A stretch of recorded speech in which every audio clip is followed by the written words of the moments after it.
Pembicara nepi kita kali ini adalah seorang pria yang berasal dari kota Aceh. Beliau berasal dari keluarga yang berkecukupan, tetapi dikarenakan bencana tsunami yang melanda Aceh, usaha keluarganya hancur. Dan hal ini mengharuskan beliau untuk mulai bekerja sambil kuliah. Hingga suatu saat beliau ditawarkan bisnis Tiens dan memutuskan untuk bergabung. Karena beliau melihat dari bisnis inilah beliau bisa membantu ekonomi keluarganya. Saat ini beliau telah mendapatkan perjalanan gratis ke belasan negara, mobil niaga, dan juga luxury car. Jaringan bisnisnya pun berkembang pesat di beberapa kota di Indonesia dan luar negeri. Bagaimana proses perjalanan beliau menjalankan bisnis Tiens?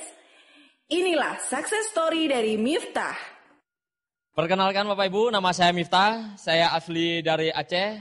Latar belakang saya Bapak Ibu, dulunya mantan karyawan di toko emas. Mungkin tadi Anda sudah lihat di video saya Bapak Ibu ya. Saya lahir itu sekitar 26 tahun yang lalu, tepatnya di bulan Februari. Jadi saya lahir 91, tanggal 16 Februari Bapak Ibu. Nah Bapak Ibu, kalau kehidupan saya diceritakan, kalau masa kecil saya itu nggak ada yang luar biasa. Itu biasa aja, saya lahir dari keluarga yang sederhana dulunya. Jadi saya lahir dari keluarga yang sederhana, nggak kaya, juga nggak miskin Bapak Ibu. Jadi pas-pasan lah. Ya rumah masih sewa ya, pas-pasan gitu. Nah jadi di waktu kecil, jadi saya tinggal di sebuah kampung namanya Blower gitu. Jadi di Aceh itu saya sering main sama teman-teman. Ya, Anda juga pasti waktu kecil sering main ya sama teman-teman. Ketika saya main sama teman-teman saya, kadang-kadang saya kan main ke rumahnya. Dan saya lihat Bapak Ibu, perbedaan antara orang tua dari teman saya sama orang tua saya. Jadi saya suka banding-bandingin gitu. Saya lihat anak-anak dari teman saya itu rata-rata orang kaya gitu. Jadi pas saya lihat teman-teman saya, wah enak juga ya jadi anak orang kaya. Jadi saya sering main ke rumahnya, itu dulu mungkin waktu saya kecil, teh botol itu udah luar biasa. Jadi di kulkas teman saya itu ada teh botol, Sprite, Coca-Cola. Jadi saya ke rumahnya khusus untuk biar dapat teh botol sama Coca-Cola gratis gitu. Nah jadi itu dulu kebiasaan saya. Jadi nebeng sama orang kaya. Jadi dalam hati saya sempat bertanya, kenapa saya nggak lahir dalam keadaan anak orang kaya di saat itu? Kalau sekarang dilihat, saya bersyukur Bapak Ibu. Karena saya nggak terlahir dari anak orang kaya, maka saya harus berjuang Bapak Ibu. Jadi waktu saya main, kadang-kadang merasa ya nggak bisa beli apapun gitu. Jadi minta beli ini nggak dibeliin, minta beli itu nggak bisa dibeliin. Jadi singkat cerita, masa kecil saya seperti itu. Terus saya dimasukkan ke ma'had gitu. Jadi dimasukkan ke pesantren.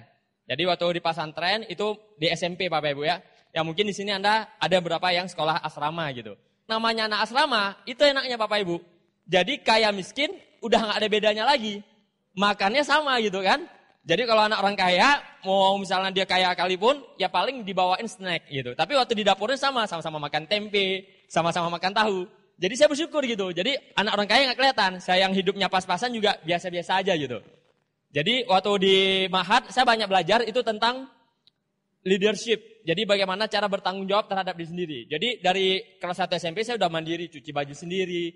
Dan itu asrama saya dulu masih percobaan. Jadi ketika asrama itu dulu ya masih militer ya. Jadi masih main pukul-pukulan gitu. Dan saya ada satu waktu Bapak Ibu, saking takutnya ketika saya ibaratnya nggak sholat jamaah, tapi udah sholat. Saking takutnya ibaratnya kalau hukumannya itu berat banget. Jadi suruh jalan jongkok keliling lapangan, terus dijemur, terus dipukulin. Karena saking takutnya, saya sembunyi. Tahu nggak sembunyi di mana? Di kuburan. Saya paling takut tuh kuburan, tapi nggak tahu kenapa. Saya lebih takut dihukum daripada kuburan. Jadi saya baru belajar satu hal. Sebuah ketakutan akan kita lakukan ketika ketakutan lainnya muncul. Ngerti nggak maksudnya? Jadi sama halnya, ya dalam bisnis ini juga gitu. Mungkin beberapa dari Anda takut untuk mengambil peluang. Tapi nggak takut Anda akan masa depan Anda yang lebih buruk nantinya. Itu yang terpikir oleh saya. Jadi singkat cerita, hari itu akhirnya saya nggak ditemukan di Ma'had. Akhirnya ya abang letting saya lolosin saya gitu. Saya bersyukur ya kan, kuburan menyelamatkan saya pada hari itu gitu ya. Jadi setelah 1 tahun, tahun kedua, saya udah mulai nggak betah Bapak Ibu. Setiap orang tua saya datang ke asrama, saya selalu nangis untuk minta pindah. Mak, ya, tolong pindahin mak, nggak enak mak, di sini dipukulin, makanan nggak enak. Pokoknya saya ngeluh. Setiap hari, setiap datang orang tua, dijungin, saya selalu ngeluh. Tapi orang tua saya cuma ngomong satu hal, sabar. Nanti akan indah pada waktunya gitu kan. Wah, apanya yang indah, setiap harinya nggak enak gitu ya. Akhirnya sesuatu musibah datang, tapi bagi saya itu berkah gitu. Musibah membawa berkah jadinya. Ya, Anda mungkin tahu Banda Aceh ditimpa oleh tsunami, benar ya? Jadi Banda Aceh itu tsunami, mungkin beberapa dari kalian mungkin lihatnya di TV, yang nggak tahu kisah sebenarnya. Jadi kalau saya lihat sendiri pun Bapak Ibu, setelah tsunami, itu bagaikan kota itu nggak mungkin ada kehidupan lagi. Bahkan saya nggak pernah terpikir sekarang Banda Aceh seperti ini lagi. Saya terpikirkan bahwa kota itu akan ditutup, semua penduduknya akan dipindahkan ke kota yang terdekat, mungkin ke Medan. Jadi udah hampir nggak ada kehidupan, di mana-mana mayat. Jadi di sepanjang jalan itu mayat semua. Bahkan udah hancur lebur. Jadi kalau Anda lihat film-film zombie ataupun film-film yang Tomorrowland dan lain-lainnya, mungkin lebih parah pada itu Bapak Ibu. Itu di TV aja, menurut Anda udah wow banget. Tapi kalau Anda lihat sebenarnya ngeri banget Bapak Ibu. Dan ketika musibah itu, yang alhamdulillahnya orang tua saya selamat, paling saudara dari adik ayah saya itu yang nggak selamat, beberapa. Tapi alhamdulillah orang tua saya selamat dan itu pun selamat karena pertolongan dari Tuhan Bapak Ibu. Jadi rata-rata tempat ibadah di sana nggak ada yang hancur, baik itu gereja ataupun masjid itu nggak ada yang hancur. Jadi dekat rumah saya itu ada masjid. Jadi orang tua saya langsung ke masjid. Jadi seolah airnya itu tidak mengenai masjid. Itu yang luar biasanya. Rumah saya Bapak Ibu belakang temboknya hancur, jadi belakangnya hancur harus dibangun ulang. Nah singkat cerita akhirnya setelah musibah tsunami saya dipindahkan ke sekolah. Saya berpikir saat itu saya akan dipindahkan sekolah umum, jadi saya bebas gitu kan. Ternyata enggak, dimasukkan lagi dari penjara ke penjara lain lagi, penjara suci lainnya. Gitu. Akhirnya saya masuklah ke Ma'had Darul Ulum gitu kan. Wah malapetaka apa lagi nih saya pikir gitu kan. Tetapi enggak Bapak Ibu, ternyata di Ma'had selanjutnya saya betah. Kenapa saya betah? Karena enggak seketat Ma'had pertama. Bahkan di Ma'had ini, saya yang paling hebat jadinya. Saya baru belajar satu hal Bapak Ibu. Ketika kita ditempah mental kita, mungkin Anda tersiksa, mungkin Anda terbeban. Tetapi Anda akan menikmati nanti di kehidupan nyata nanti. Anda akan menikmati ketika beban itu di kemudian harinya.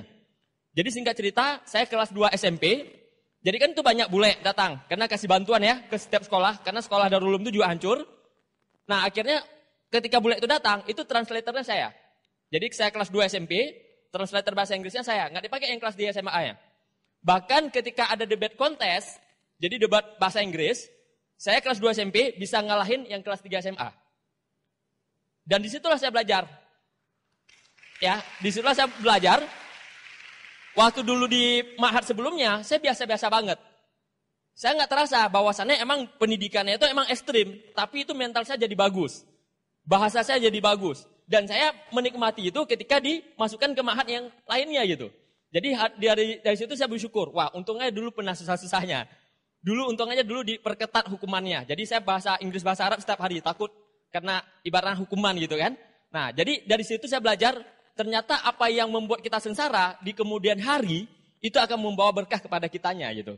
Nah, singkat cerita, saya dipromosiin di sekolah itu, akhirnya saya benar-benar aktif di sekolah itu, bahkan saya sempat pertukaran pelajar itu ke Malaysia. Jadi satu-satunya ya, cowok yang pria diutus ke Malaysia itu saya. Jadi saya diutus belajar sana sehingga saya punya orang tua angkat di Malaysia. Jadi di masa SMA, kalau ranking saya 3 besar terus, jadi nggak pintar kali juga nggak bodoh kali.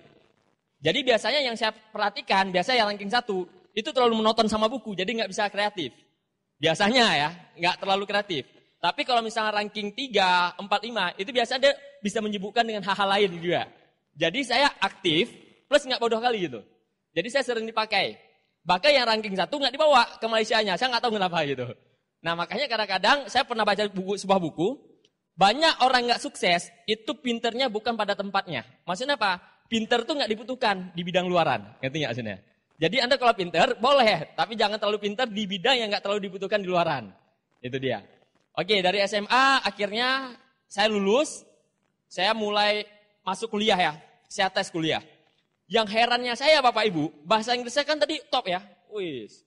Bahasa Inggrisnya luar biasa saat itu tapi kalau sekarang udah nggak terlalu pintar lagi gitu ya, udah lama banget. Jadi saat itu saya ngetes langsung bahasa Inggris. Saya pilihan pertama kan mungkin kayak Anda ya, pilihan pertama bahasa Inggris. Tapi yang herannya saya, teman saya yang lebih bodoh daripada bahasa Inggris lolos. Mereka masuk itu kampus itu, nama saya nggak muncul gitu. Saya mikir malah petaka apa terjadi sama saya gitu kan.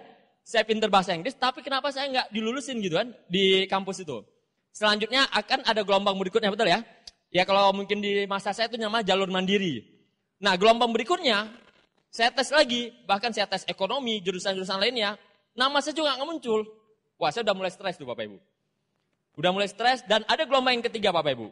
Ketika gelombang ketiga saya tes, saya lulus tapi bukan di jurusan yang saya mau Bapak Ibu. Bukan di jurusan yang saya mau. Mungkin ada hari ini yang anak kampus bukan di jurusan yang mau. Ya biasanya kalau dengan terpaksa biasa nggak akan jadi Bapak Ibu. Biasanya gitu ya. Tapi saya nggak tahu. Nah akhirnya saya nggak ngambil Bapak Ibu. Saya nggak ngambil karena itu bukan jurusan saya. Akhirnya saya nggak ngambil, saya nganggur. Dan saya berpikir saat itu juga saya butuhkan uang. Jadi saya membutuhkan uang karena keluarga saya sangat sederhana. Apalagi setelah tsunami keluarga saya jatuh bangkrut. Jadi ayah saya yang tadi hidupnya pas-pasan jadi minus. Usahanya kan kena tsunami semuanya. Jadi hancur semuanya. Orang tua saya tuh minjam barang dari suppliernya. Jadi orang saya tuh usahanya tailor, baju. Jadi biasanya nyetok bahan kainnya. Itu biasanya sampai ya ratusan juta bahan kainnya. Jadi ketika tsunami semuanya kena tsunami. Sedangkan orang tua saya kan harus melanjutkan usaha, tetapi nggak ada bahannya lagi untuk dijadikan ibaratnya kerjaannya gitu kan. Akhirnya di mana harus ngutang, tapi harus majuin usaha. Jadi orang tua saya nambah hutang lagi Bapak Ibu. Jadi emang masa-masa sulit itu terjadi di kehidupan kami. Yang tadinya udah pas-pasan makin minus lagi Bapak Ibu. Di situ saya merasakan wah benar-benar hidup minim. Saya jangankan mobil Bapak Ibu, di saat itu motor aja saya nggak punya. Yang mana orang tua saya padahal janjiin saya tamat dari Ma'had 6 tahun, saya dibeli motor. Karena itu benar saya ke Ma'had. Kalau nggak karena itu mungkin saya pikir 2 kali untuk ambil Ma'hadnya gitu ya.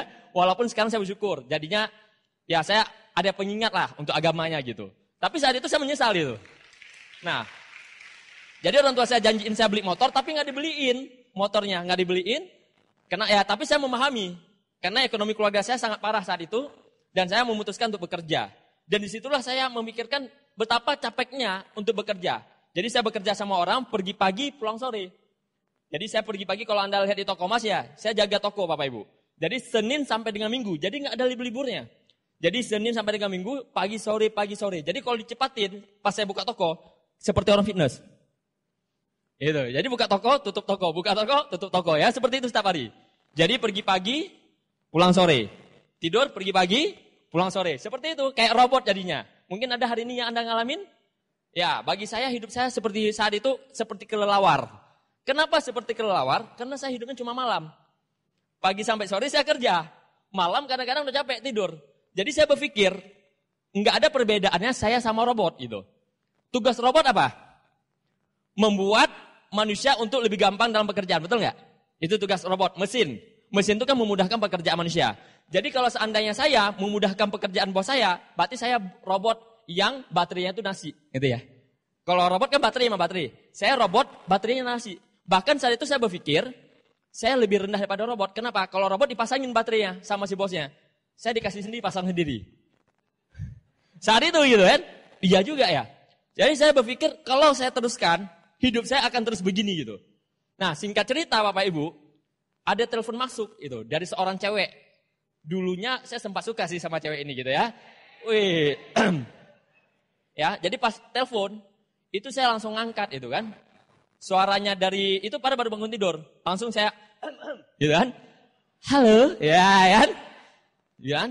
Dia langsung bilang, "Nanti malam bisa ke rumah enggak?" Wis, belum apa-apa dia diundang ke rumah saya pikir gitu kan. Nah, padahal jalan aja belum, udah sudah datang ke rumah gitu kan. Kalau Anda jadi cowok, cewek yang Anda suka sudah datang ke rumah gimana? Oke, singkat cerita Bapak Ibu, akhirnya saya datang ke rumah teman cewek saya tadi. Nah ketika sampai Bapak Ibu, saya melihat ada sekitar 5 orang. 1 orang itu pakai rapi Bapak Ibu. Pakai kemeja, rambutnya klimis. Saya kira dia ajak ngedate gitu kan. Tapi kenapa ada perkumpulan gitu. Tapi saat itu saya lihat minumannya enak-enak. Coca-Cola, Sprite gitu kan. Wah lumayan juga itu, gak apa-apa gitu kan. Akhirnya saya duduk. Ketika duduk ternyata dia presentasi Bapak Ibu. Tentang bisnis ini gitu. Awalnya saya agak kesel, saya kira mau diajak makan atau diajak ya minimal ngomongin gimana gitu kan. Masalah hubungan gitu. Ternyata diajakin bisnis Bapak Ibu. Dan ketika saya lihat, itu sampai terakhir diputarin video penerima reward. Kalau mungkin orang lama tahu, video ini yang mana ketika yang turun dari bus, Mercy-nya Bo, Mungkin Anda tahu ya yang itu. Dan saya sangat ingat video itu. Nah, saat itu saya masih sangat negatif sama bisnis ini. Saya masih sangat negatif. Bahkan saya bilang sama yang ngajak saya, ini bisnisnya tipu-tipu, saya bilang. Terus yang ngajak saya bilang, kan videonya ada nih penerima rewardnya. Ya kalau video bisa aja dibuat, diedit. Ini disuruh mobil di showroom, disuruh videoin dulu, terus disuruh pulang balik gitu. Karena saya nggak lihat saat itu kan langsung gitu. Nah karena di Banda Aceh saya itu belum ada yang terima BMW-nya Pak Ibu. Tapi kalau di Jogja kan udah ada. Bahkan udah banyak yang terima mobil. Anda udah lihat langsung kan di depan udah ada mobil BMW-nya. Plus itu buat Pak Wawan ya, gitu ya. Nah, jadi Anda sudah melihat langsung nih bukti depan matanya. Jadi gampang percaya. Kalau saya dulu kan belum lihat langsung depan mata, jadi susah percaya Bapak Ibu. Akhirnya saya di follow up terus Bapak Ibu, diteleponin, sehingga kerjaan saya terganggu Bapak Ibu. Saya lagi kerja diteleponin, ngajak ke seminar Bapak Ibu. Nah, saya bilang, udah deh jangan telepon lagi. Saya kan udah bilang nggak tertarik sama bisnisnya. Tetapi yang ngajak saya ngotot banget Bapak Ibu. Dia bilang apa? Kamu datang aja dulu ke seminarnya. Kalau nggak mau gabung, nggak apa-apa. Nanti saya nggak akan ngajak kamu lagi. Yang penting yang terakhir kalinya kamu datang, saya nggak akan ngajak kamu lagi. Nah singkat cerita akhirnya terpaksalah saya datang. Karena pertemuannya di hotel. Karena saya belum pernah ke hotel Bapak Ibu. Iya jadi Bapak bilang kemana hotel? Oh oke, gitu kan. Minimal saya bisa lihat hotel itu gimana gitu kan. Nah saya pikir ada makan-makan lagi. Karena waktu dulu diundang ke rumah, ada Coca-Cola, ada Sprite. Ini minimal mungkin ada rendang gitu Nah, akhirnya saya datang. Nah, di pertemuan itulah pola pikir saya berubah Bapak Ibu. Jadi pulang dari situ saya melihat seorang anak muda sharingin tentang impiannya. Dia sharingin apa yang sudah didapatkan dari keringatnya sendiri. Sedangkan saya, Bapak Ibu, saat itu saya kerja, saya udah ngasilin, tapi nggak sebesar apa yang dia ngasilin. Yang ngomong di depan itu, padahal dia baru bekerja 6 bulan, tapi udah bisa beli motor sendiri. Sedangkan saya, Bapak Ibu, saya di toko emas, itu udah 2 tahunan. Tapi jangankan beli motor, kredit motornya belum. Dia cash belinya. Disitulah saya, nggak bisa nih, kalau saya nggak berubah, hidup saya nggak akan ada yang rubah saya, Bapak Ibu. Akhirnya singkat cerita, saya langsung join. Tapi masalahnya di mana? Saya nggak punya modal gitu. Jadi saya nggak punya modal, saya pulang ke rumah, saya panggil, "Mak!" Saya panggil kan, semangat saya gitu kan. Ya sama kayak Anda lah gitu kan. Mak, pinjam duit 2 juta. Saya bilang kan. Mama saya terkejut gitu kan. Untuk apa duit? Ini ada bisnis bagus Mak. Pokoknya tenang aja Mak. Masa depan keluarga nanti Miftah tanggung semua. Wih gitu. Saking semangatnya gitu. Kalau Miftah sukses Mak, hidup keluarga kita ini akan naik lagi derajatnya saya bilang. Saya motivasin mama saya gitu kan. Mama saya, ini kesambat apa nih kan? Mama saya nanya, tadi ada lewat sungai mana gitu kan? Atau ada lewat kuburan mana? Mak, ini serius mak, saya perlu duit 2 juta. Enggak lama mak, 1 bulan saya ganti. Pegang tangan saya bilang. Gitu kan? Bukan janji tangan saya suruh pegang Nah, pegang tangan saya gitu kan. Nah, akhirnya mama saya bilang apa? Miftah, gitu kan. Kamu ngerjain bisnis, itu yang real aja. Kamu jualan, ada barangnya, itu udah real. Jangan kamu presentasi. Itu adik mama udah gagal. Om mama udah gagal. Dari mama saya ceritain orang-orang gagal semuanya. Dalam hati saya, mama saya kok jatuhin semangat saya, bukan semangatin saya. Ternyata mama saya kurang baca buku saat itu rupanya. Iya Bapak Ibu, iya sama dengan Anda. Kalau Anda punya anak nanti, jangan dipatahin semangatnya, tapi semangatin, betul nggak? Nah, jadi kebalikannya mama saya, malah jatuhin semangat saya. Karena orang sukses, tahu saya, dia punya kelebihan cuma 1 cara aja. Tapi orang gagal, cuma kelebihan 1 alasan aja. Cukup 1 alasan, itu yang membuat dia gagal. Cukup 1 alasan. Dan di saat itulah saya mencari cara Bapak Ibu. Akhirnya saya mencoba untuk menelpon beberapa teman saya. Jadi saya telepon teman saya bilang mau minjam uang. Tapi saya nggak minjam langsung 2 juta, saya pinjam 200 ribu. Ternyata nggak cukup juga uangnya. Cuma terkumpul 300 ribu Bapak Ibu. Dikit banget jauh kan. Saya lihat apa yang bisa dijual. Saya lihat muka saya pas-pasan. Nggak mungkin ya kan. Anda lihat ya muka saya, coba next Pak. Nah ini latar belakang saya dulu. Nah, ini muka saya dulu Bapak Ibu. Jadi pas-pasan banget. Nggak bisa dijual nih kan. Akhirnya saya mikirin apa yang bisa dijual. Nah, ternyata saya punya barang sesuatu yang bisa saya jual. Gitar saya. Saya dulu pernah jadi anak band Bapak Ibu. Nah, ini waktu saya jadi anak band, dulu di Ma'had. Nah, ini gitar saya nih. Akhirnya gitar ini saya jual. Laku cuma 700 ribu. Lumayan. Udah 1 juta kan. Saya mikir lagi, apa lagi yang bisa dijual gitu kan. Waduh, saya bingung saat itu Bapak Ibu. Udah hampir kehabisan cara. Tapi saya percaya Bapak Ibu, ketika kita ada niat, ketika kita ngotot, akan ada terlintas di pikiran kita, apa yang ngasilin Bapak Ibu. Akhirnya Bapak Ibu, saya coba datang ke rumah saudara. Nah, saya bilang, saya perlu uang kuliah, tapi jangan contoh, ini bohong, gitu kan. Saya bilang, ini perlu uang kuliah, bilang, tolong kali, bilang. Jangan kasih tahu mama, karena kemarin tuh udah ada uangnya, cuman kepake, gitu kan. Saya bilang 1 bulan ganti, akhirnya dipinjamin 1 juta. Di saat itulah saya ngambil langsung, ya kalau sekarang mungkin di atas bronze sedikit, mau silver, gitu. Nah, akhirnya saya join, Bapak Ibu, ya kalau Anda lihat, semua latar belakang saya itu nggak ada hubungannya sama bisnis Bapak Ibu. Nggak ada hubungannya harus ngomong sama orang, nggak ada. Saya dulu gitaris, itu nggak ada ngomong. Saya pantomim juga dulu. Jadi kalau misalnya pantomim itu gini gerak. Nah, gitu. Nah, itu anak pantomim ya. Jadi kalau anak mahat biasanya harus kreatif itu. Dulu pernah jadi boy band juga. Nah, ya ini uang sampingan saya dulu Bapak Ibu. Saya pernah jadi DJ juga dulu ya. DJ Islami tapi ya. DJ Islami nggak main di klub. Jadi saya nih main di pembukaan acara Gudang Garam. Jadi kalau ada event di Aceh, jadi biasanya ada pembukaan dulu. Jadi cuma main 2 lagu udah dibayar. Jadi mainnya cuma 2 lagu doang. Lagu pembukaan udah pulang gitu. Nah, ini waktu saya main DJ. Jadi semua latar belakang saya Bapak Ibu itu nggak ada hubungannya sama bisnis saya bilang. Jadi kalau Anda hari ini merasa ini bukan passion saya gitu. Ini bukan bakat saya. Hello gitu ya. Ini juga bukan bakat saya. Karena Bapak Ibu untuk mendapatkan uang bukan masalah bakat nggak bakat. Masalah ada uang masuk, nggak ada uang masuk. Anda lihat hari ini, artis pada buka bisnis cake kekinian, betul nggak? Mereka nggak bakat, karena mereka tahu masa mereka mau expire, betul? Anda lihat, maaf kata nih saya sebutin namanya, Pasha Ungu, masih ngeband sekarang? Sekarang jadi apa? Wali kota? Ya, jadi wali kota Bapak Ibu.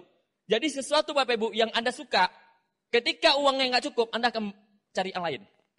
Mendingan Anda nggak suka mungkin sama pekerjaan sekarang ini, tapi kalau misalnya kantong Anda tebal, keluar negeri bentar-bentar, ujung-ujungnya Anda jatuh cinta sama bisnis ini. Betul nggak? Ya ibarat wanita lah. Atau ibarat yang wanita dulu saya tanya. Anda punya cowok, ganteng banget, ya kan? Tetapi ibarat kasar sama Anda. Suka nyakitin Anda, bahkan main tangan. Kira-kira Anda suka nggak? Jadi ujung-ujungnya Anda akan nggak suka sendiri Bapak Ibu. Begitu juga dengan kerjaan. Mau Anda cinta banget sama sebuah pekerjaan, kalau ujung-ujungnya pekerjaan itu tidak mencukupi kebutuhan rumah tangga Anda atau mencukupi kebutuhan Anda ujung-ujungnya jadi malas sendiri sama pekerjaan itu. Apalagi Anda harus melakukannya puluhan tahun. Bagi SMA kuliah, Anda 3 tahun SMA aja nunggu tamat capek nggak? Yang kuliah 4 tahun nunggu, yang pergi pagi, kadang-kadang siang, sore masuk, kapan dosen suka bilang gitu kan, masuk, kadang-kadang enggak gitu kan. Nah, capek nggak? Capek. Itu 3 tahun SMA atau 4 tahun kuliah aja capek minta ampun. Anda kebayang nggak kalau harus kerja sama orang atau punya atasan di pekerjaan Anda dan dilakukan puluhan tahun. Nggak ada tamatnya. Itu rasanya wah menjengkelkan. Di saat itulah bisnis ini menurut saya sangat relevan, sangat layak diperjuangkan karena hanya bekerja 1-2 tahun sehingga kita akan mendapatkan passive income dan free time Bapak Ibu. Freedom of time. Di saat itulah saya terlintas pikiran saya karena saya terus bekerja. Bagaimana caranya dengan modal yang kecil, saya bisa mendapatkan income yang besar dan terus mengalir walaupun saya tidak bekerja lagi suatu hari. Itu yang terlintas pikiran saya. Makanya saya jawab, ternyata jawabannya apa? Ya bisnis marketing Bapak Ibu. Karena modal sangat kecil. Disitulah saya Bapak Ibu mulai menjalankan bisnis ini. Nah ini pertama kali saya gabung di bisnis ini Bapak Ibu. Jadi Anda bisa lihat kepolosan saya dulu. Ya, jadi saya polos banget Bapak Ibu ketika diajak gabung. Akhirnya saya gabung dengan keterbatasan pengembangan diri. Saya sangat ingat Bapak Ibu.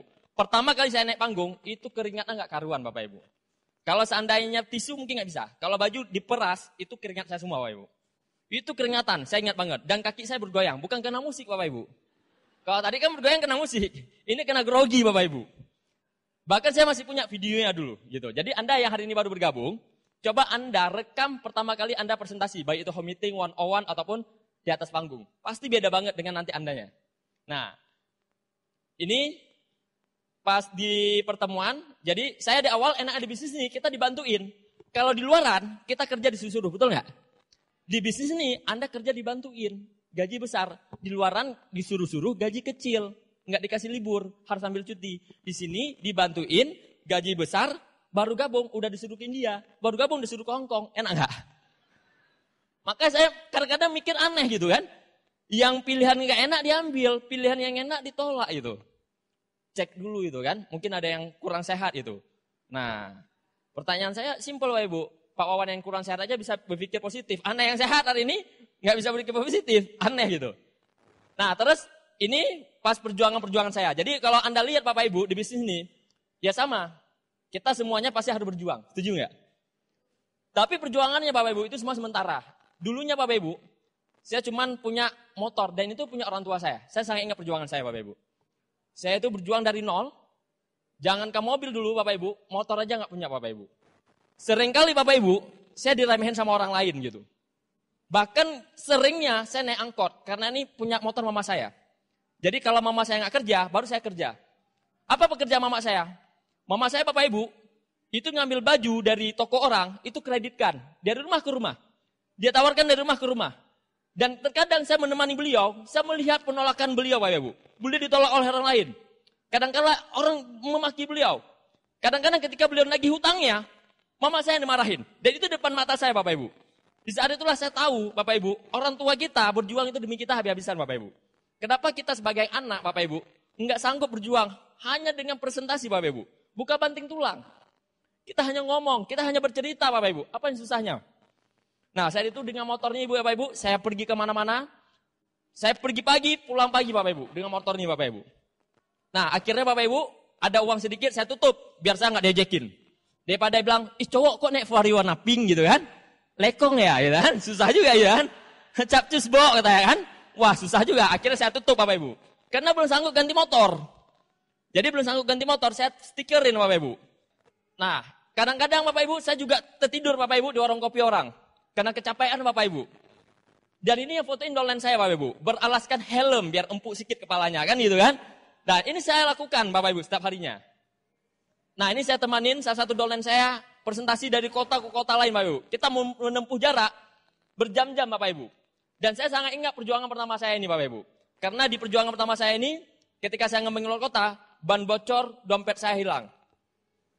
Ternyata benar Bapak Ibu, Allah itu terkadang hanya menguji aja Bapak Ibu. Tuhan itu hanya menguji kita Bapak Ibu. Tuhan itu mau lihat kesabaran kita sejauh mana. Jadi kalau Anda hari ini udah dapat informasinya tapi nggak ada uang, Tuhan tuh nguji. Anda nggak ada uang, mau nggak berusaha? Kalau udah ada uang ya bukan berusaha namanya, betul nggak? Jadi di saat itu saya memikirkan, wah Tuhan nguji saya nih. Tapi kalau orang negatif, pertanda nih harus berhenti nih, ya kan? Tetapi karena saya positif, Tuhan nguji saya. Saya bilang sama Tuhan dalam hati saya, tenang, saya tetap akan tabah untuk menghadapi cobaan ini. Karena saya tahu berkahnya akan luar biasa.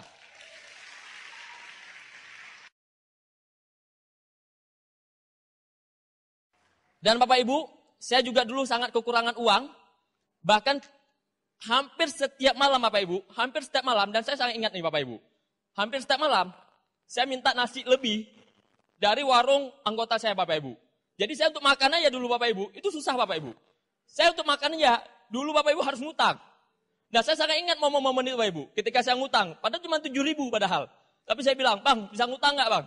Terus saya telepon dolen saya, itu makan siang saya ngutang, malam. Namanya Fitri, Fit. Kalau nanti ada nasi lebih di toko Fit, jangan buang Fit. Kasih aja untuk aku Fit. Itu yang saya bilang, setiap malam seperti itu Bapak Ibu. Sampai mama saya kasihan, udah Miftah, kamu makannya sini. Kamu udah ibu anggap seperti anak ibu sendiri. Tapi saya nggak enak Bapak Ibu. Saya sebagai seorang cowok, saya punya harga diri saya pikir. Saya perjuangkan terus Bapak Ibu. Dan ada satu waktu saya sangat ingat, saya ingin makan KFC. Dan hari itu ada paket attack. Jadi kalau paket attack itu cuma 10.000. Dapat ayam, nasi plus air. Nah, di saat itu saya cuma ada duit 10.000. Saya pikir, wah lumayan nih bisa makan KFC hari ini. Jadi saya datang, udah ngantri panjang. Akhirnya, karena kan paket attack murah kan, ngantrinya panjang. Pas di situ, saya tanya, Mbak mau pesan paket attack 1. Terus mbaknya bilang, maaf dek, ini jamnya udah lewat jam 5. Ngerti nggak? Jadi jamnya udah lewat jam 5. Ternyata paket attack jam 3 sampai jam 5. Pas di antrian saya, jamnya udah jam 5 lewat 2 menit. Maaf dek, kita udah harga normal. Terus apa yang saya lakukan? Saya pulang Bapak Ibu. Saya pulang. Dan momen itu mengingatkan saya Bapak Ibu. Nggak enak hidup miskin Bapak Ibu. Nggak enak uang nggak ada di kantong Bapak Ibu. Nggak enak ketika orang ngeremehin kita itu nggak enak Bapak Ibu. Dan situ saya malu banget Bapak Ibu. Karena udah saya ngantri, tapi saya harus pulang dengan perut lapar dan tangan kosong Bapak Ibu. Rasanya nggak enak Bapak Ibu. Tapi itu nggak akan menjadikan saya untuk berhenti di bisnis ini. Saya perjuangkan lagi Bapak Ibu. Nah, ini ketika kita mengikuti Royal Weekend Bapak Ibu. Jadi kalau misalnya ini semua perjuangan-perjuangan saya lakukan Bapak Ibu. Nah ini ketika mengikuti Royal Weekend, jadi biar murah Bapak Ibu, jadi kami ke Medan naik bus itu harus bayar 500.000 pulang pergi. Terus dari Medannya ke Brastagi, kami udah kehabisan uang. Sehingga kami mencari cara Bapak Ibu. Apa yang kami lakukan? Kalau naik normal itu harganya 20.000. Tapi kalau naik di atas atap itu cuma bayar 3.000 per orang. Ini resikonya nyawa Bapak Ibu. Resikonya nyawa. Gara-gara uang nggak ada Bapak Ibu, tapi mempertaruhkan nyawa. Jadi selama 2 jam dari Medan ke Brastagi ya hampir 2 jam. Dan itu semacam rolling coaster Bapak Ibu. Jadi kami pegangan, belok gitu kan. Ya kalau jatuh ke jurang selesai Bapak Ibu. Ini di atas atap kami nih. Nah ketika lewat nanti pos-pos polisi, itu kami harus tutup pakai terpal. Seolah-olah kami barang. Karena supirnya ditangkap, kami masuk penjara juga katanya. Jadi taruhan nyawa, taruhan penjara. Waduh, gara-gara uang. Tapi itu momen-momen paling menyenangkan bagi saya.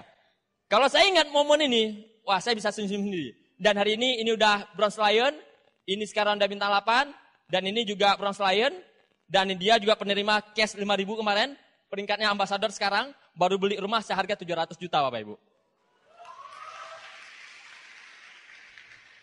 Nah ini yang saya bilang tadi bintang 8. Saya sangat ingat Bapak Ibu, jadi kalau Anda hari ini dipresentasiin, Anda seharusnya berterima kasih sama pengundang Anda. Anda berterima kasih sama sponsor Anda, karena mereka ingin mengubah hidup Anda. Nah ini salah satu orang yang saya ajak untuk hidupnya berubah, namanya Pak Gary.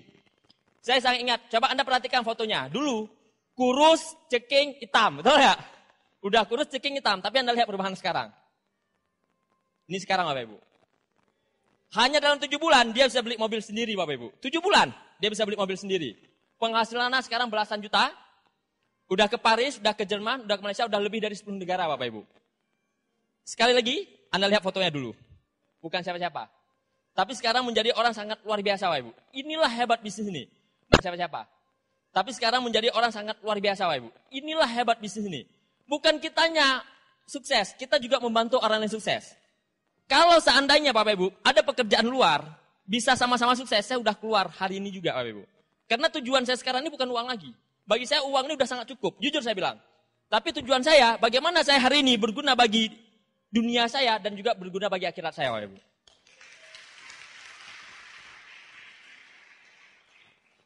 Mungkin beberapa dari kita Bapak Ibu alasan nggak ada uang. Tadi Anda udah dengar cerita saya. Ini ada salah satu dolen saya.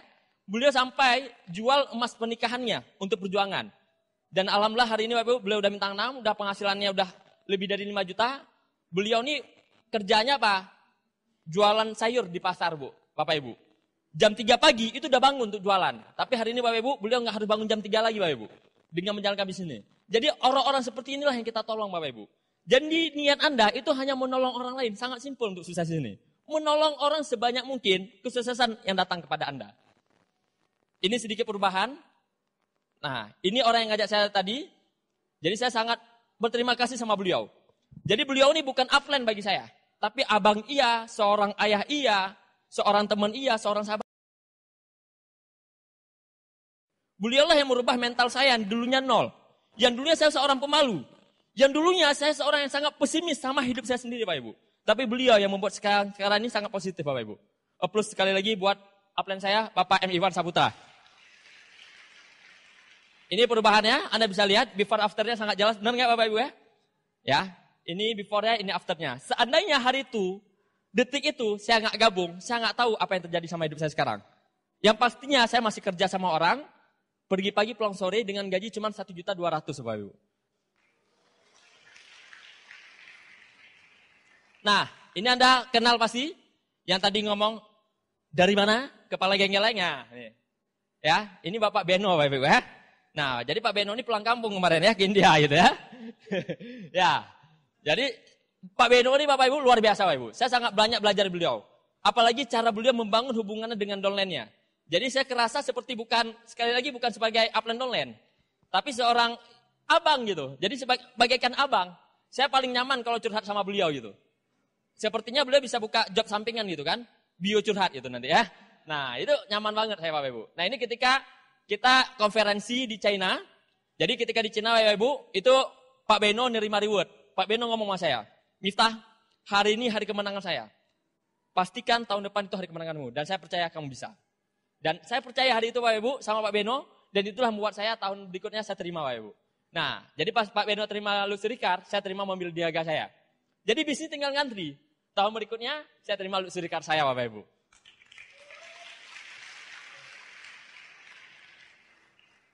Mungkin ini Anda kenal Pak Ruli Wahyudi ya, sekarang Diamond Bapak Ibu. Dulu waktu saya minta foto sama beliau, saya harus jauh-jauh dari Aceh Bapak Ibu. Ikut vision seminar, hanya untuk foto dengan bukti. Anda hari ini cuma bayar mungkin 60.000 untuk ikut vision seminar. Saya dulu Bapak Ibu, dengan nggak ada modal, saya harus ngutang lagi 2 juta untuk tiket pulang pergi Bapak Ibu. Banda Aceh ke Bandung, hanya untuk ikut vision seminar. Jadi kalau Anda hari ini malas untuk vision seminar, saya nggak tahu. Karena segampang apa sekarang, Anda cuma ngeluarin duit 60.000. Saya ke vision seminar, karena di Aceh belum ada vision seminar, harus ngeluarin 2 jutaan lebih. Dan ini foto pertama saya. Jadi yang lainnya pakai jas, rapi mungkin, saya cuma pakai rompi. Karena belum sanggup beli jas.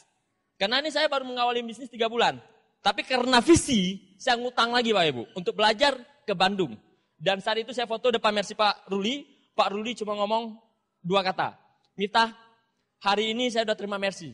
Di Aceh belum ada bukti. Setahu saya orang Aceh itu para pejuang. Bahkan pejuang-pejuang Aceh itu sangat terkenal di seluruh Indonesia. Dan saya yakin kamu orang yang pertama yang akan terima BMW. Dan saya percaya itu Bapak Ibu, 2 tahun kemudian gantian. Beliau yang minta foto depan mobil saya Bapak Ibu. Inilah mujizat dari Tuhan Bapak Ibu. Jadi kalau Anda hari ini yang hadir di ruangan ini Bapak Ibu, Anda mungkin foto di depan mobilnya Pak Wawan, BMW Pak Wawan. Tenang aja Bapak Ibu. 2 tahun ke depan Bapak Ibu, mobil-mobil Anda yang akan berjajar di depan halaman ini Bapak Ibu. Aplaus buat Anda semua Bapak Ibu. Amin. Ini foto saya sama Pak Rizky Nata, ya, kelihatan banget ya, before afternya. Pak, dulu hitam banget Pak, kenapa bisa putih sekarang gitu kan? Jawabannya produk kita sangat luar biasa, Vitalin Soft Gel jawabannya ya. Jadi bagi Anda yang malas konsumsi produk, Anda hari ini perbanyak konsumsi produk. Jadi perbanyak minum Vitalin, tapi botolnya jangan diminum ya. Itu, perbanyak konsumsi Vitalin. Ini foto sama leader tertinggi kita, Pak Louis Tandean. Waktu saya minta foto sama beliau, itu sedih banget. Beliau nggak lihat ke kamera saya. Dalam hatinya mungkin ya. Iya. Jadi saya dulu nggak dianggap sama sekali. Mungkin sama seperti Anda. Jadi kalau Anda mungkin bisa minta foto ulang. Saya mau minta foto ulang, segan saya Bapak Ibu. Karena yang ngantri rame gitu kan. Bisa foto ya itu udah luar biasa. Anda lihat dulu kepolosan saya. Celana kedodoran gitu kan. Sepatu nggak pernah dicuci. Wah parah lah dulu. Nah ini Pak Louis. Ini pasti... Ini tangan saya ini di dompet Pak Louis nih. Bercanda ya. Nah, jadi Pak Louis kalau saat itu merasa kehilangan itu langsung jumpain saya gitu. Nah, ini foto afternya. Ya, kalau di sini udah kelihatan ya, sama-sama suksesnya. Walaupun Pak Louis, wah jauh suksesnya daripada saya. Tapi saya banyak belajar Bapak Ibu, apa? Tidak masalah dari mana kita berasal dan apa latar belakang kita. Yang penting masa depan kita yang cerah Bapak Ibu. Nah, ini dia Bapak Ibu. Ini ada sedikit hasil dari bisnisnya Bapak Ibu. Jadi saya baru jalanin serius Bapak Ibu 4 tahun, tapi hasilnya alhamdulillah sangat luar biasa Bapak Ibu. Dan saya bahkan hasilnya lebih dari yang saya bayangkan. Jadi dari 2 tahun yang lalu, 2015, saya udah mulai menikmati kehidupan saya. Jadi kalau saya bilang, dulu waktu kecil saya suka nonton film Doraemon. Anda suka kan nonton film Doraemon? Di film Doraemon ada pintu kemana saja, betul nggak? Jadi sejak tahun 2015, saya udah punya pintu kemana saja. Mau kemana aja, kapan aja. Nggak perlu mikir, uang ada, waktu ada, nggak ada bos. Setuju gak? Jadi saya hampir setiap bulan saya keluar kota. Hampir setiap bulan. Bukan hampir.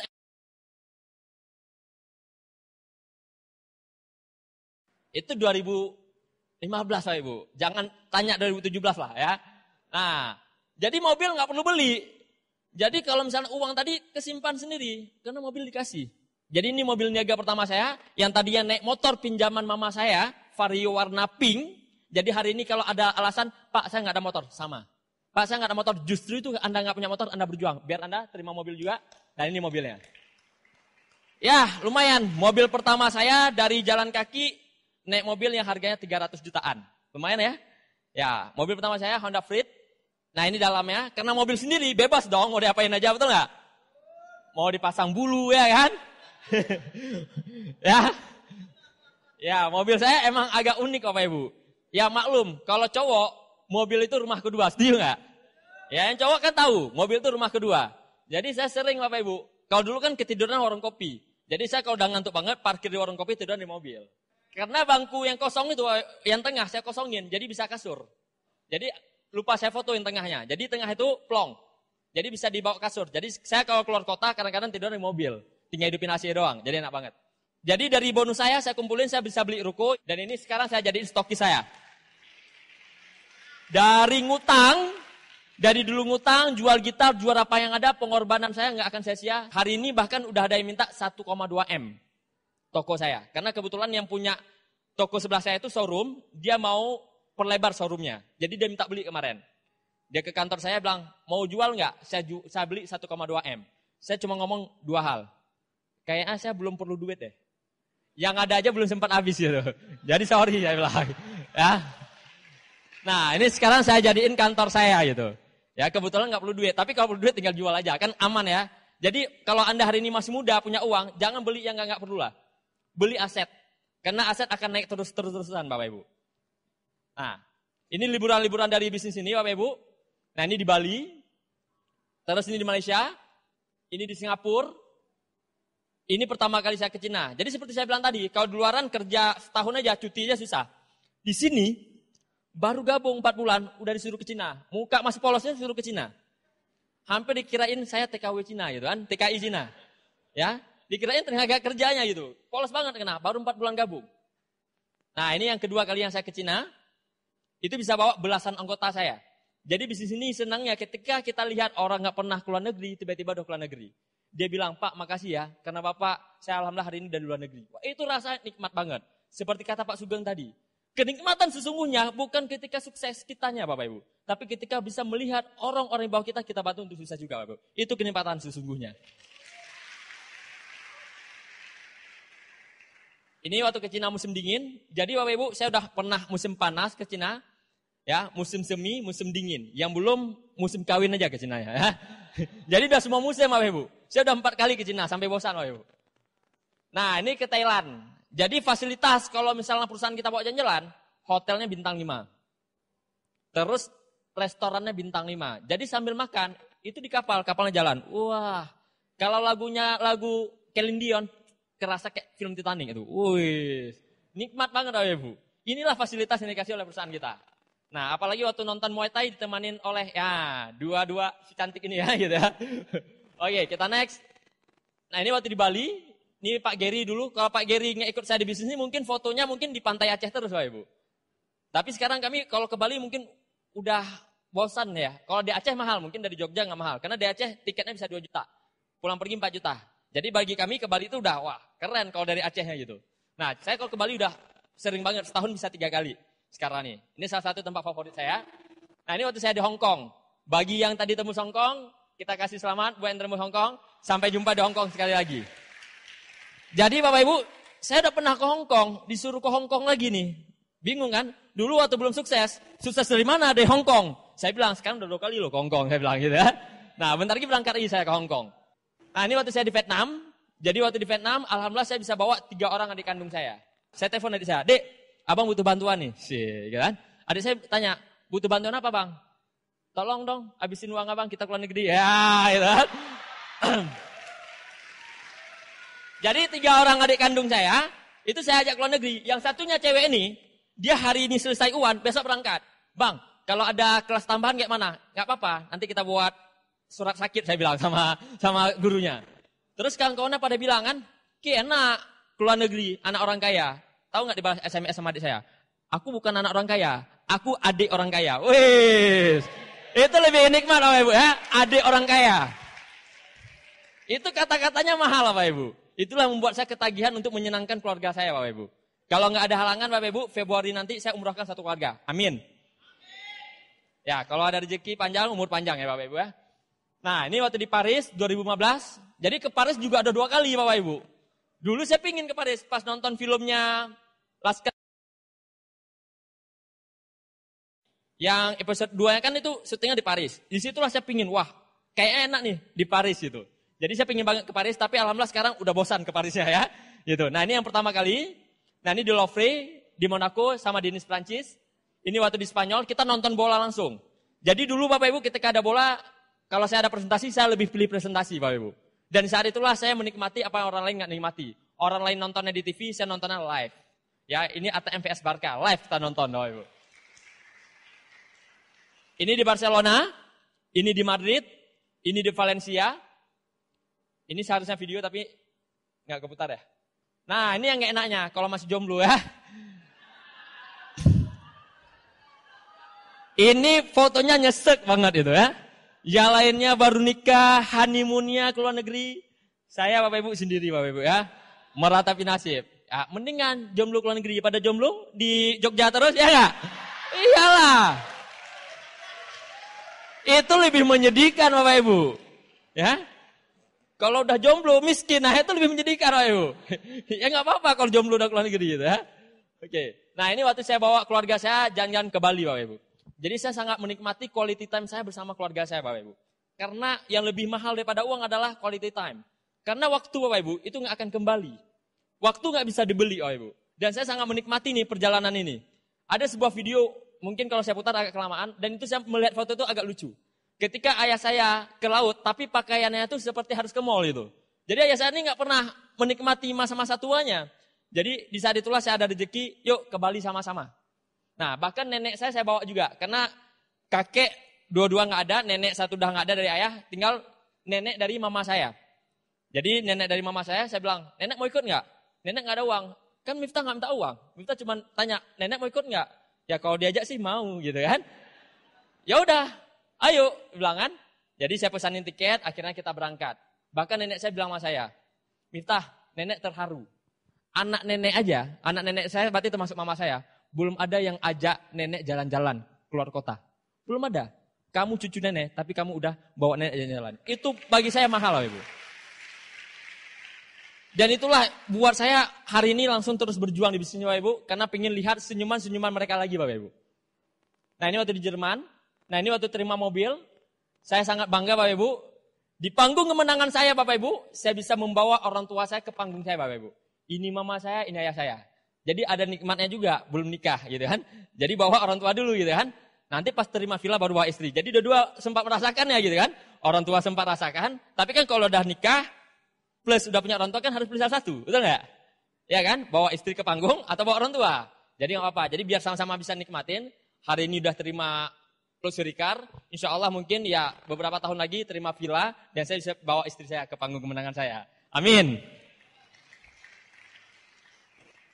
Nih, foto saya dulu di Vision Seminar. Jadi Anda pulang dari ruangan ini serbu mobil Pak Wawan. Foto seperti ini. Tapi jangan sampai lecet ya. Kalau lecet denda. Sekali lecet 1 juta katanya ya. Oke. Nah, ini foto dulu Bapak Ibu. Jadi dulu saya antara percaya nggak percaya saya bisa seperti ini sekarang. Tapi upline saya bilang, kamu harus percaya, kamu harus percaya. Akhirnya mau nggak mau saya harus percaya dan itu masuk ke alam bawah sadar saya. Dan saya nggak terasa Bapak Ibu, hari ini Bapak Ibu, dari saya foto depan mobil BMW seorang, saya hari ini bisa foto di atas mobil BMW sendiri. Ya. Dan ini juga akan terjadi di diri Anda kalau Anda percaya sama diri Anda. Cukup percaya sama diri sendiri. Kalau Anda tidak percaya sama diri Anda, siapa lagi mau percaya sama Anda Bapak Ibu? Jangan hiraukan kalau orang ngomong tentang Anda. Karena Tuhan ciptakan manusia itu dalam keadaan sama. Dan Tuhan juga menginginkan semua manusia itu sukses. Tapi bagaimana manusia itu bisa membawa dirinya untuk sukses atau tidak. Ini mobilnya sekarang udah 2. Jadi saya Bapak Ibu, kalau hujan saya bawa hitam biar nggak kotor si putih gitu ya. Nah kalau pakai baju putih, 3 pakai si putih gitu kan. Jadi bisa cocok-cocokin. Kalau cewek kan cocokin baju sama jilbab, betul ya. Kalau cowok ini mobil dia gitu kan. Sepatu putih, mobilnya putih ya. Jadi lebih asik Bapak Ibu. Jadi di usia sangat muda udah punya 2 mobil itu luar biasa. Nah ini Bapak Ibu, kalau tadi yang saya lihatkan Bapak Ibu, itu efek dari alasan terkuat saya berjuang bisnis ini. Jadi materi ini Bapak Ibu sebenarnya nomor 2 bagi saya. Tapi yang paling penting Bapak Ibu, yaitu orang tua saya Bapak Ibu. Nah ini kedua orang tua saya Bapak Ibu, ini mama saya yang tadi saya sebutin dari tadi, dan ini ayah saya Bapak Ibu. Nah karena beliaulah saya berjuang Bapak Ibu. Bagi Anda mungkin yang hari ini yang masih punya orang tua Bapak Ibu, Anda masih punya kesempatan Bapak Ibu untuk membuat mereka bahagia. Ini ayah saya Bapak Ibu, di usia beliau sekarang yang udah 70 tahun, yang udah sangat tua Bapak Ibu. Satu hal yang saya pelajari beliau Bapak Ibu. Kalau uang mungkin saya nggak bisa banggakan beliau Bapak Ibu. Karena beliau Ya ekonomi beliau sejak bangkrut ini Bapak Ibu sangat tipis Bapak Ibu. Tapi yang saya lihat Bapak Ibu, satu hari saya pernah kecelakaan.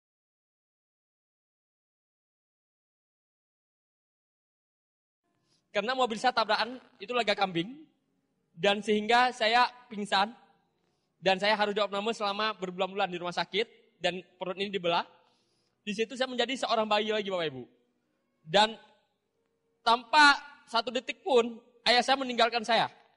Ayah saya terus di samping saya Bapak Ibu. Bahkan ketika saya buang air besar pun Bapak Ibu, saya nggak bisa berkata apa-apa. Karena ngomong aja susah saat itu. Ayah saya yang membersihkan Bapak Ibu. Di saat itulah saya tahu perjuangan seorang orang tua. Gimana ngedidik anaknya waktu kecil.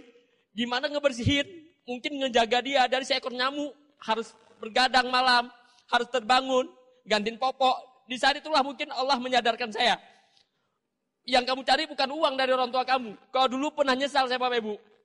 Karena orang tua saya bukan orang kaya. Tapi saat itulah saya belajar Bapak Ibu. Ada yang lebih mahal daripada uang. Ada yang lebih berharga pada uang. Perhatian orang tua ke kita Bapak Ibu itu nggak terbayar Bapak Ibu. Saat itulah Bapak Ibu, saya merasakan sangat durhaka sama ayah saya. Ayah saya begitu menyayangi saya Bapak Ibu. Bahkan ketika saya udah mulai agak sembuh, beliau mengajak saya keluar. Bagaikan saya anak kecil lagi Bapak Ibu. Beliau bilang, ayo jalan nak. Ayo jalan nak. Saya bilang sakit. Ayah saya bilang, kamu pasti bisa nak. Kamu pasti bisa nak. Tapi sakit ya. Kamu pasti bisa. Ayah saya terus menyemangatin saya Bapak Ibu. Ayah saya terus membuat saya terus berusaha Bapak Ibu. Di situ saya belajar semangat seorang ayah dalam mendidik anaknya Bapak Ibu. Di situlah saya merasakan hidup saya kedua kalinya. Dan saya bilang sama Allah. Saya bilang, ya Allah berikanlah saya umur panjang untuk membahagiakan orang tua saya.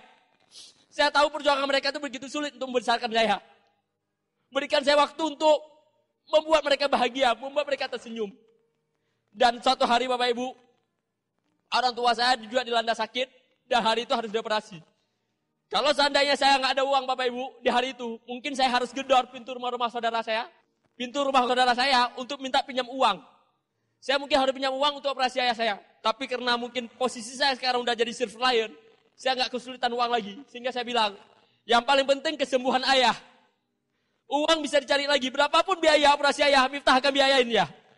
Miftah nggak perlu duit ya. Yang perlu waktu yang lebih lama bersama ayah. Yang Miftah butuhkan waktu yang lebih lama bersama ayah.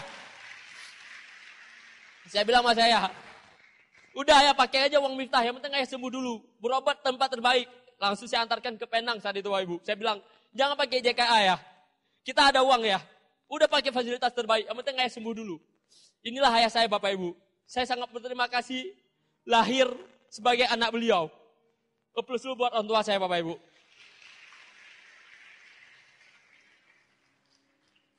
Dan yang membuat saya Bapak Ibu hari ini sukses Bapak Ibu. 90% itu doa dari ibu saya.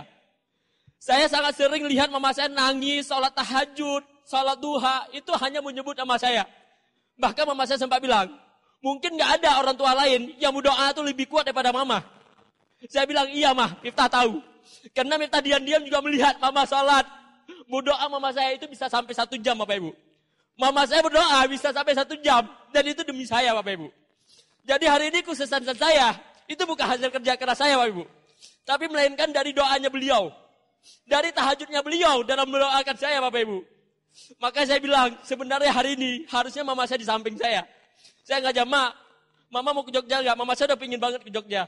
Tapi hari ini ada nikah adik sepupu saya, sehingga mama saya nggak punya waktu untuk kesini Bapak Ibu. Padahal saya pingin menikmati seperti video tadi. Saya makan makanan khas ke Jogja dengan tawa dari mama saya. Saya suapin mama saya. Saya pingin melakukan itu sebenarnya Bapak Ibu di Jogja pada minggu ini. Tapi saya nggak mampu melakukan. Saya hanya berharap teman-teman bisa mendoakan orang tua saya dipanjangkan umur. Dan saya bisa melakukannya di minggu berikutnya. Amin. Dan ini Bapak Ibu, video di mana mama saya Bapak Ibu sakit juga parah. Jadi berbagai masalah dilanda di saya Bapak Ibu. Ini tepat di mana bisnis saya lagi jatuh-jatuhnya. Keuangan saya lagi hancur-hancurnya Bapak Ibu. Keuangan saya lagi hancur ya. Karena bisnis saya hancur. Karena yang nama bisnis pasti naik pasti turun. Terus itu saat saya masih baru isi acara GOP di Bandung. Adik saya telepon. Bang, mama sakit bang. Saya bilang sakit apa? Saya kira demam. Mama jatuh bang, di kamar mandi pingsan. Kemudian sudah ke dokter, kata dokter harus operasi, harus angkat rahim. Tapi resikonya besar. Dan kalaupun harus pakai JKA, dokternya itu bisa asal-asalan bang. Mama butuh duit bang, 50 juta. Tapi mama gak ada duit. Zafra juga gak ada duit bang sekarang. Kayak mana bang? Saya bilang, saya lagi di luar kota. Abang pulang besok. Langsung pesan tiketnya. Uang ada sama abang, gak usah pikirkan uang. Tapi kan bisnis abang lagi jatuh. Udah kamu gak usah mikirin abang. Pokoknya uang abang ada. Saya bilang, apa yang saya lakukan? Mobil fleet saya jual, Bapak Ibu. Mobil fleet saya jual untuk berobat mama saya. Dan saat itu, Bapak Ibu, kondisi mama saya lemas banget. Saya lihat sendiri. Bahkan untuk ke bandara aja, itu harus pakai. Bahkan mama saya sebelum berangkat, mama saya udah nitip saya.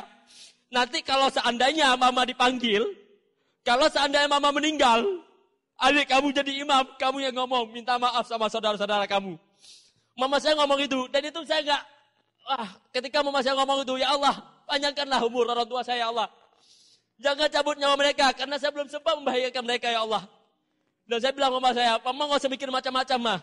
Mama mikirin dulu untuk sehat, mah. Insya Allah semuanya akan berjalan lancar. Nah ini video ya Bapak Ibu. Jadi semua saudara saya, salamin bapak saya.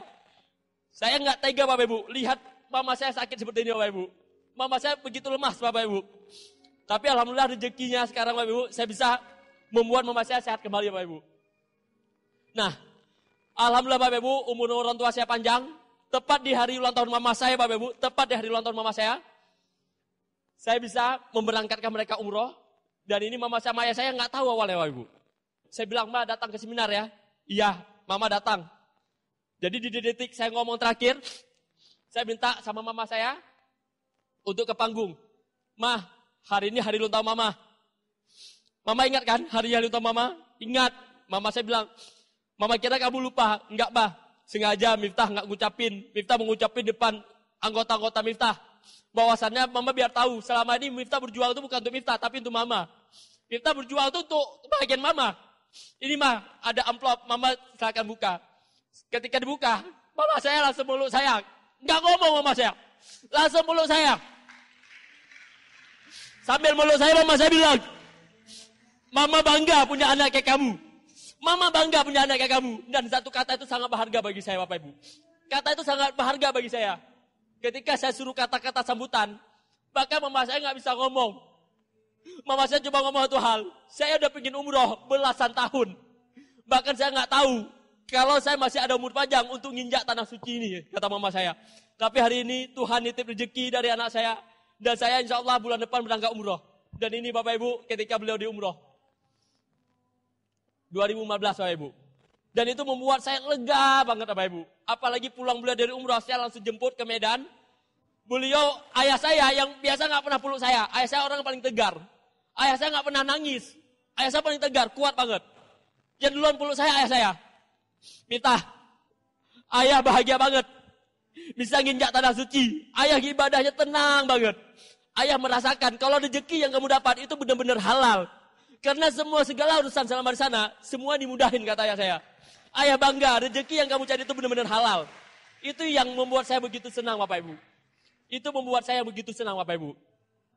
Bagi Anda Bapak Ibu yang hadiran ini, yang masih punya keluarga, yang masih punya orang-orang yang cintai untuk perjuangkan, baik itu anak Anda, istri Anda, ataupun orang tua Anda yang hadirin ini masih muda Bapak Ibu, perjuangkanlah orang tua Anda Bapak Ibu. Bapak Ibu, terakhir dari saya Bapak Ibu, kita Bapak Ibu, hari ini Bapak Ibu, di kapal besar. Jadi kapal besar mau lewat Bapak Ibu. Kalau Anda ada di dalamnya, Anda akan sukses Bapak Ibu. TNC ini adalah kapal besar. Anda tidak perlu pintar Bapak Ibu. Anda tidak perlu hebat. Anda tinggal undang orang dari pertemuan ke pertemuan. Anda punya mentor-mentor yang luar biasa. Anda punya upline yang luar biasa, sponsor luar biasa. Mereka siap untuk membimbing Anda Bapak Ibu. Mereka siap untuk membimbing Anda Bapak Ibu. Hari ini Bapak Ibu, kalau Anda mengambil keputusan, saya yakin Anda akan menggantikan tempat saya bercerita kisah sukses Anda Bapak Ibu. Saya sangat yakin itu Bapak Ibu. Nah, mungkin hari ini Bapak Ibu, next Pak, Anda harus mempunyai impian. Apapun impian Anda, itu adalah impian. Hari ini Bapak Ibu, alhamdulillah, saya sudah mewujudkan lebih dari 100 impian saya Bapak Ibu.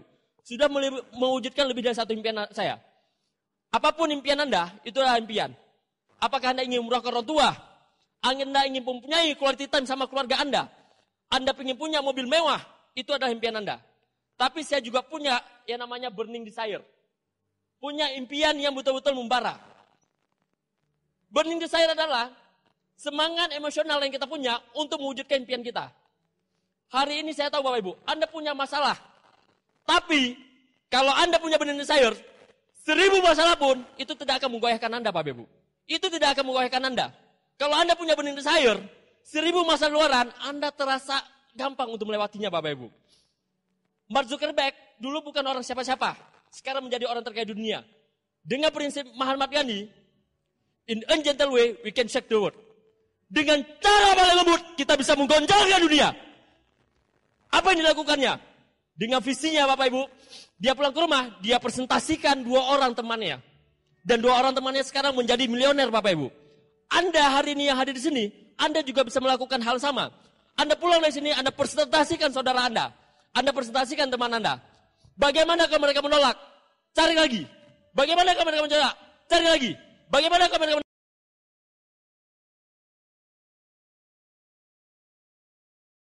Kapan berhenti? Jangan pernah berhenti Bapak Ibu. Sampai Anda sukses Bapak Ibu. Jangan pernah berhenti. Temukan leader-leader Anda. Temukan Pak Yawas Anda. Temukan Pak Wawan Anda. Temukan Pak Sugeng Anda Bapak Ibu. Bagaimana kalau kita ketemu? Cari lagi. Bagaimana kalau tidak ketemu? Cari lagi. Bagaimana kita ketemu? Cari lagi. Sampai kapan? Jangan pernah berhenti. Kenapa? Karena impian Anda besar Bapak Ibu. Karena impian Anda lebih besar daripada masalah yang Anda hadapi Bapak Ibu. Bapak Ibu sekalian, perjuangkanlah bisnis ini demi orang-orang yang Anda cintai. Kalau Anda berjuang di bisnis ini, mungkin Anda akan ego. Tapi perjuangkanlah impian ini demi mereka. Demi orang yang menyekolahkan Anda. Demi mereka yang menghidupkan Anda Bapak Ibu. Perjuangkanlah impian Anda Bapak Ibu. Kalau Anda jatuh, Anda bangkit lagi. Anda jatuh, Anda bangkit lagi. Jatuh, bangkit lagi. Jatuh, bangkit lagi. Sampai kapan? Sampai Anda menggantikan tempat saya di depan Bapak Ibu. Jangan pernah berhenti Bapak Ibu. Karena hal yang paling luar biasa adalah bisa melakukan apa orang yang luar lakukan, mengatakan Anda nggak bisa, tapi Anda bisa katakan saya bisa. Bungkam mulut mereka dengan bukti Bapak Ibu. Bungkam orang yang menolak Anda dengan bukti Bapak Ibu. Anda buktikan sama orang Jogja, Anda buktikan sama saudara Anda buktikan sama teman Anda, kalau Anda bisa juga sukses. Saya Miftah dari Aceh, sekian. Assalamualaikum warahmatullahi wabarakatuh. Never give up.